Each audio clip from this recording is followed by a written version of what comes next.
Kelompok suku bangsa di Indonesia tersebar di Provinsi Sumatera, Jawa, Bali, NTB, NTT, Papua, Maluku, Sulawesi, dan Kalimantan. Sedang kelompok suku bangsa terbesar di Indonesia ada di Pulau Jawa. Provinsi Sumatera. Provinsi Sumatera banyak didiami oleh suku Aceh, suku Batak, suku Minang, suku Melayu, dan suku Rejang. Selanjutnya adalah Pulau Jawa. Pulau Jawa merupakan pulau terpadat di Indonesia. Lebih dari 60% populasi penduduk Indonesia ada di Pulau Jawa. Suku-suku yang mendiami Pulau Jawa ada suku Jawa, suku Sunda, suku Betawi, dan suku Madura. Selanjutnya ada Pulau Bali. Suku yang mendiami Pulau Bali ada suku Bali, suku Sasak, suku Sumbawa, dan suku Bima. Lalu di Nusa Tenggara Barat ada suku Bayan, suku Dompu, suku Bima, suku Sasak, dan suku Sumbawa. Lalu di Nusa Tenggara Timur ada suku Ende, suku Tatun, suku Rote, dan suku Manggarai. Provinsi Papua. Papua adalah pulau yang terletak di bagian paling timur Indonesia. Dulunya Papua disebut sebagai Irian Barat atau Irian Jaya. Di sana terdapat banyak sekali suku yang beragam. Contohnya ada suku Huli, suku Asmat, suku Amume, dan suku Muyu. Provinsi Maluku. Maluku menurut catatan sejarah merupakan tanah surga dengan hasil alam berupa cengkeh, emas, dan mutiara. Adapun suku-suku yang mendiami Provinsi Maluku ini ada suku Wayoli, suku Manipa, suku Manggole, dan suku Eda. Provinsi Sulawesi. Sulawesi merupakan pulau terbesar keempat di Indonesia setelah Papua, Kalimantan, dan Sumatera. Adapun suku-suku yang mendiami Pulau Sulawesi ini ada suku Bugis, suku Makassar, suku Toraja, dan suku Mandar. Dan yang terakhir ada Pulau Kalimantan. Kalimantan terkenal dengan julukan Pulau Seribu Sungai karena banyak sungai yang mengalir di pulau ini.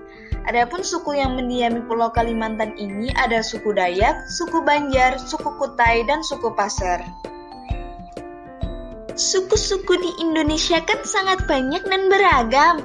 Lalu, apa mereka pernah bertengkar satu sama lain karena perbedaan tersebut?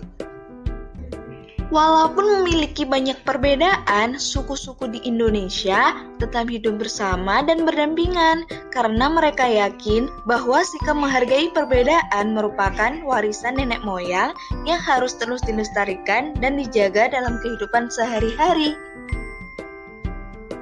Lalu, bagaimana caranya menjaga kerukunan antar suku, Kak?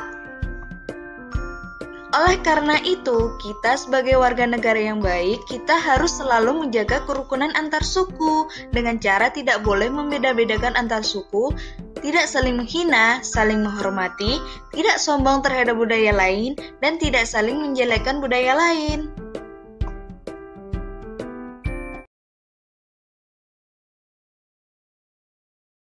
Kerjasama adalah sebuah usaha yang dilakukan oleh beberapa orang atau kelompok untuk mencapai tujuan bersama. Contoh kerjasama membersihkan lingkungan sekitar, bersama teman membuat rumah kayu, dan juga piket kelas. Nah, itu tadi contoh kerjasama yang ada di sekitar kita.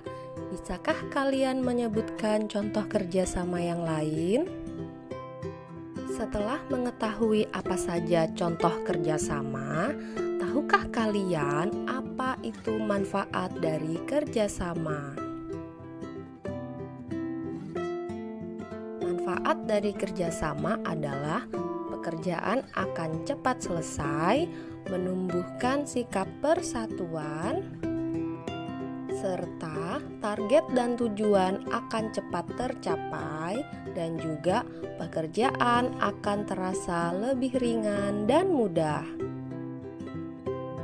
Itu tadi adalah manfaat kerjasama. Jadi kalian tahu bahwa kerjasama itu sangat penting ya anak-anak, terutama dalam memupuk dan menumbuhkan rasa persatuan dan kesatuan di antara kita.